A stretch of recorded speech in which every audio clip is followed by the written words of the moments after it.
28, Truck 6, Truck 3, Battalion 3, and the on-call inspector. 2303 West 46th Street, number 208.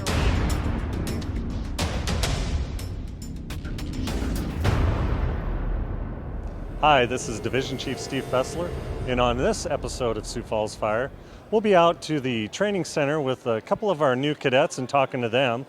We'll also be with our USAR teams as they do some rope rescue, and we're at the Public Safety Showcase where we're talking recruitment. This and much more on Sioux Falls Fire. So today the scenario is based off of a big rig rescue is what we would call it in Sioux Falls Fire Rescue. We were dispatched to a dump truck with a driver, and his arm was pinned underneath the dump side of the truck here. Our objective was to lift the actual dump part of the trailer, free his arm, and put him into EMS. This was a pop-up drill for us, so our first in company arrived on scene, gave us a good scene size off based off the recon. It gave us a good idea of what we were working with. We came in with equipment in hand, ready to operate and lift the dump part of the truck. Our biggest objectives as a rescue company is to come in here and make sure if that's full or empty, estimate the weight that we have to lift, and make sure we're using the proper airbags and struts to lift it in a safe manner. So as part of Sioux Falls Fire Rescue, we do have an ALS program, and they are able to treat patients in scenarios like this. If our paramedics, PCMS, is not comfortable putting themselves in that situation, we do have paramedics that can treat them. So it is a joint effort with the rescue company and the EMS company to make sure that we're lifting and he has everything in place EMS-wise for the patient before we lift it off his arm. Because with that compression on that arm, there's built up of lactic acid, and once that's lifted off the arm, it releases into the body, which is a danger for the patient. So the paramedics have drugs that they can push along with an IV to make it safe for the patient once that pressure's taken off his arm. This is an awesome opportunity. Journey set this scenario up with us along with Battalion Chief Murphy, who's in charge of our USAR program. It was a quick, down and dirty scenario. I would have to look at the time, but from when first company arrived on scene till free unentanglement of the patient's arm on the dump truck was under 10 minutes, which is an awesome goal that we achieved. It's just, these are scenarios which are realistic in life, and it's going to help us and then help the citizens of Sioux Falls and the workers of Sioux Falls to know that they're in good hands when we show up on scene to actually help them during a true emergency. We're very fortunate that Joel Van Ekeren, our safety director, was a firefighter. So he brings a lot of that knowledge and history, and really believes that you prepare. You're always preparing for it. So he came to our shop and said, you know what, we do this at jobs quite often, but something can happen at the shop. So he met with our shop superintendent and said, what is a realistic scenario that can happen?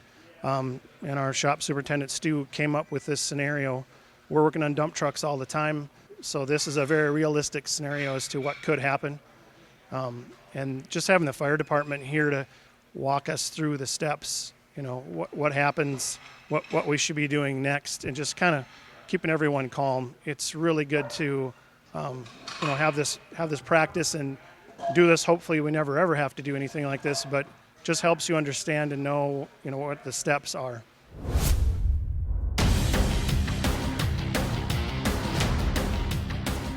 This is firefighter Andrew McNamara out of Central Fire Station.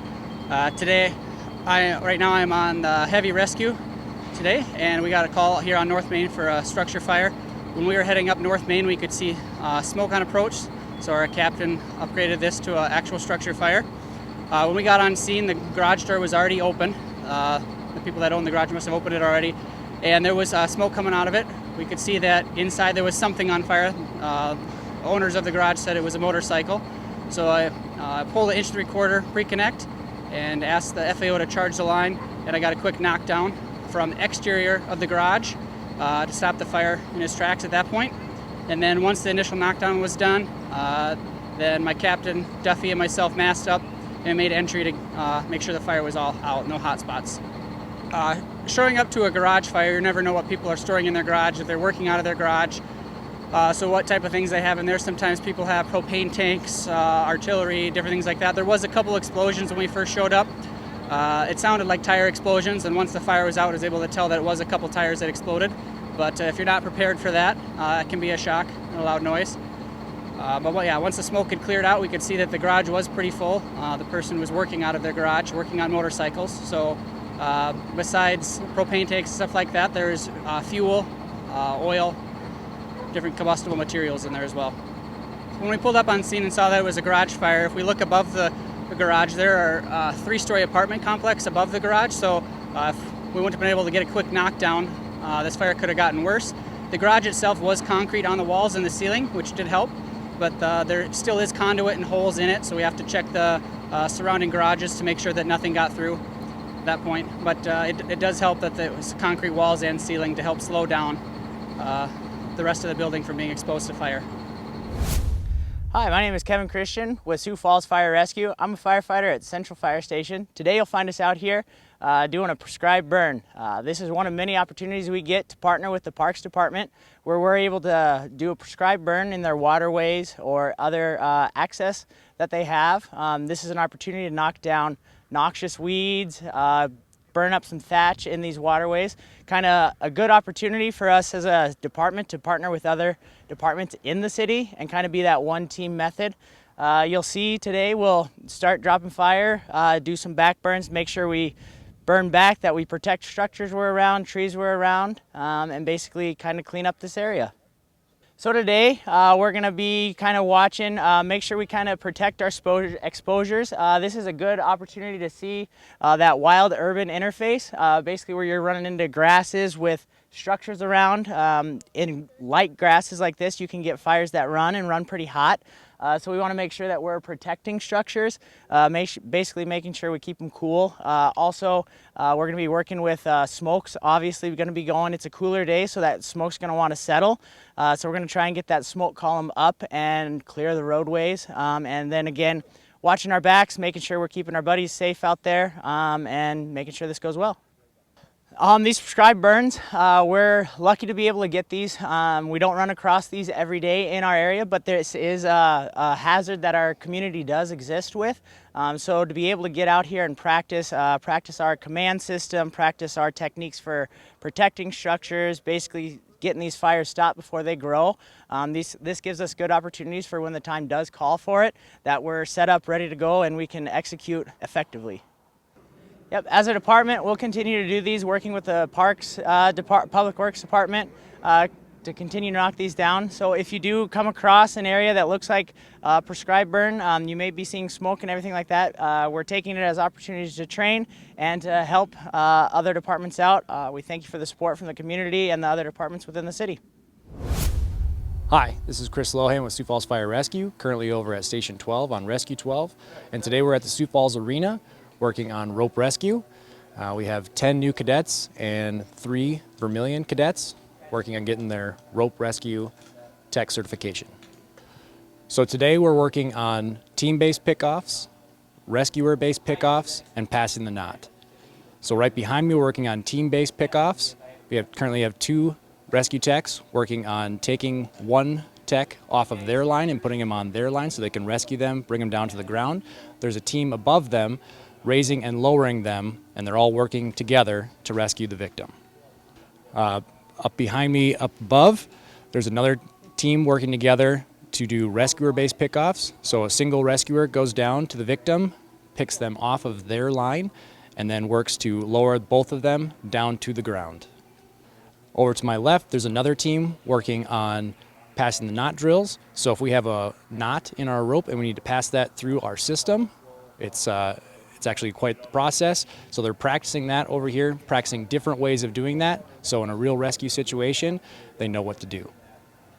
So the reason why we train at the Sioux Falls Arena is that if we have a real rescue situation, which is very viable because we have the catwalks up above, and we have shows here and people working up there, if they were to go online and for whatever reason go unconscious or have a problem with their rigging system, we can go up and we can actually go and rescue them and practice that here in real time. Versus being in a station, it's not as high. This is 80 feet in the air, versus in our station, we can get roughly 20 feet in the air.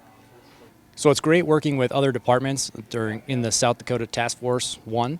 So Vermilion's a part of that, Sioux Falls is a part of that, Rapid City is a part of that. We can work together and we can train, and it saves money, it saves time, all of us working together, and we get to know each other's faces. So when we get to a real rescue, we know names, we know faces, and we can work together better. So USAR is short for Urban Search and Rescue. We have this for multiple disciplines. So there's ropes, there's water, there's structural collapse, there's big rig rescue. We learn all of these disciplines so that we can better serve our community and rescue anybody and everything in multiple scenarios. So in the floods, we learn water rescue so that we can go out and we can get people out of their homes, out of their vehicles if they're stranded. For ropes, it's the base for all rescue because we use ropes in everything. Structural collapse, we had the structural collapse downtown. Obviously, our USAR team was on top of that right away. And then we have big rig rescue, so we have the two intersecting interstates here. So we're able to respond to unique situations any time of day, any time of night. So here in Sioux Falls, our USAR team comprises of about 50 members through all different shifts, and we have different stations. So at Station 1, we have the heavy rescue. At Station 8, we have a light rescue. Station 4, we have a light rescue. And Station 12, we have a light rescue. So we can respond any part of the city in a short amount of time. And the light rescues are able to respond and diagnose the problem, take care of it in the early stages of the incident. And then the heavy rescue will respond, and that can respond to multitude of calls and able to supplement for the first half hour to an hour. And then we have a USAR trailer, which is for extended incidents. We can bring that out and we can use that to work with our team. So this is very important for us. We do this multiple times a year. These cadets will get 3 classes this year. I believe they'll get rope tech right now. In a few weeks they'll get water rescue, and in the fall they'll get confined space rescue. And this is over a 3-year period. They'll get all their classes and then be full certified USAR techs. Also, our USAR team members are able to do drills multiple times throughout the year to keep up to date on all of our skills, because as I told you before, there are a multitude of different disciplines for our rescue techs to keep up on. I'm out here today with firefighter Eric Engberg. He is one of our firefighters that is working hard for recruitment for Sioux Falls Fire Rescue. And where are we at today, Eric? Right now we're at the Sioux Falls Convention Center putting on a public safety showcase, our 2nd annual. This year we teamed up with Sioux Falls PD as well as Metro Communications. Just kind of showing the community and anybody that is interested what we're all about and what we're there to do for our community.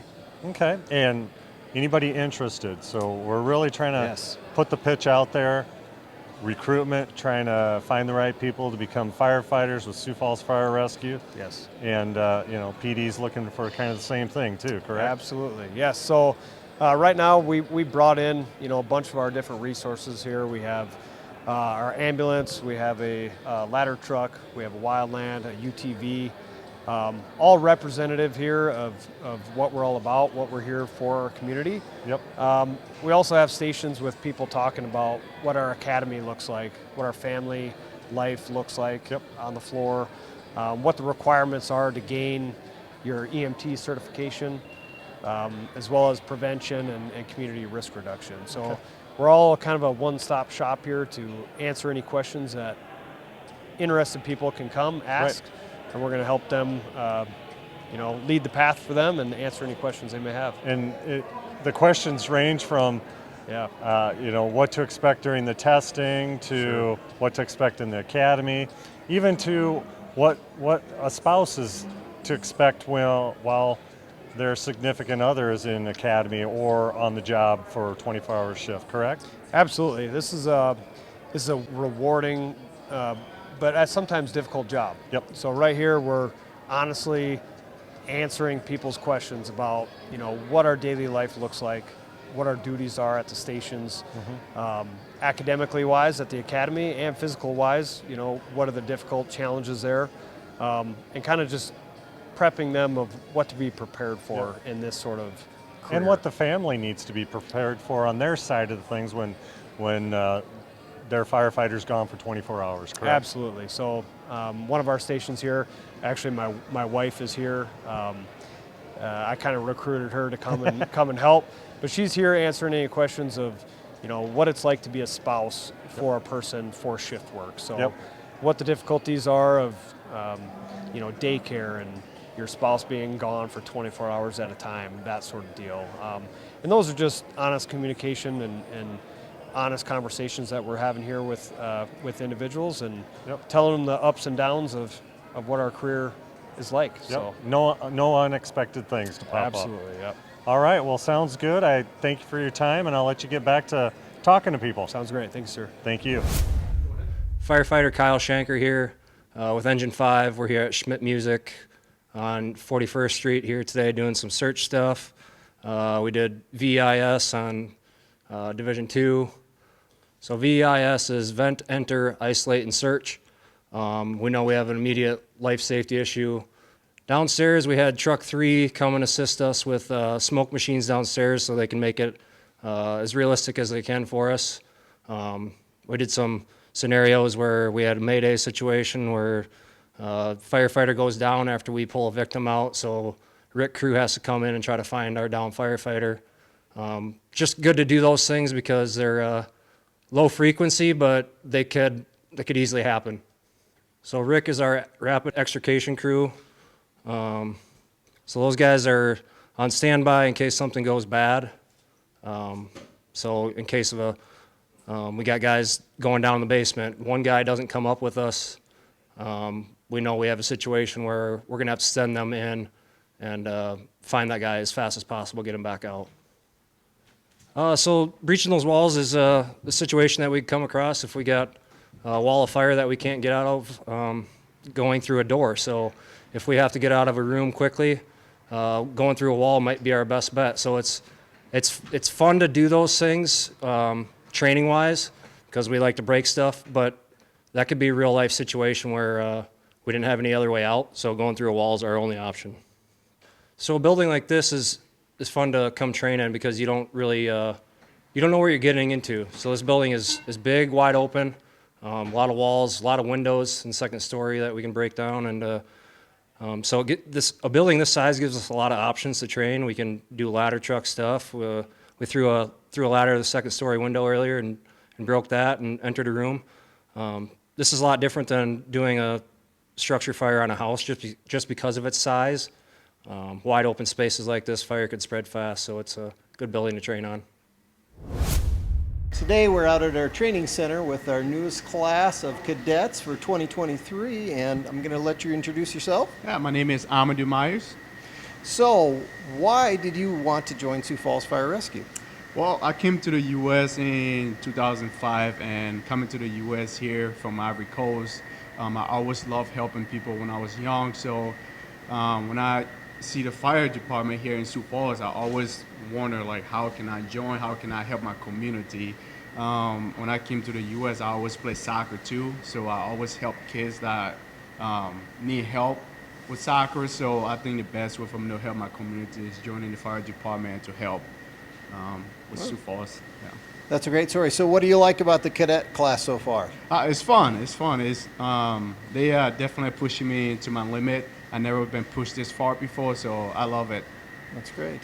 So what's kind of the best part so far out of the class that you've had that you've enjoyed the most? Just getting to know everyone and just learning all the different tricks and everything that they're throwing at us. I really love it, so I don't mind it. Yeah. So what did you do before this? Yeah, I work at telephone system and service before this, and before that I work at Wells Fargo.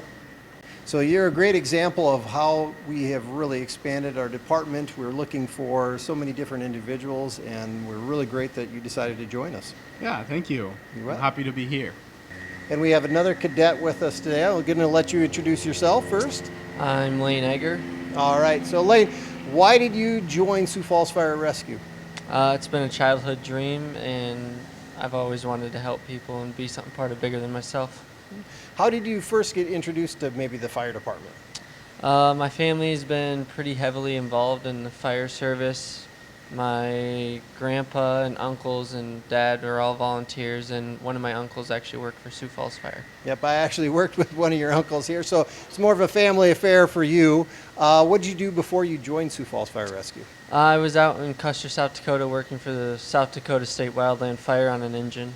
All right, so you do have some fire experience, which isn't necessary. Was it necessary for you to join here, or did you feel it helps you though? I think it helps me in the long run. Obviously, I didn't get it just because I went there, but yeah, I think it definitely helped me just keep me involved in fire.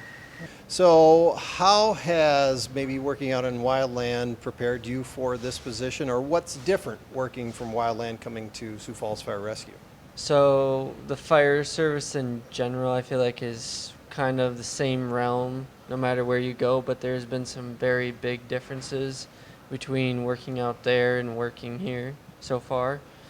Just in the equipment we use, what we do every day, but the camaraderie and the brotherhood is definitely still there in the fire service, no matter where you go. Yeah, that's one thing you really learn to appreciate is working with the crews and the people here. Thank you for watching this episode of Sioux Falls Fire. If you'd like to learn more about Sioux Falls Fire Rescue and becoming a Sioux Falls firefighter, go to siouxfalls.org/fire.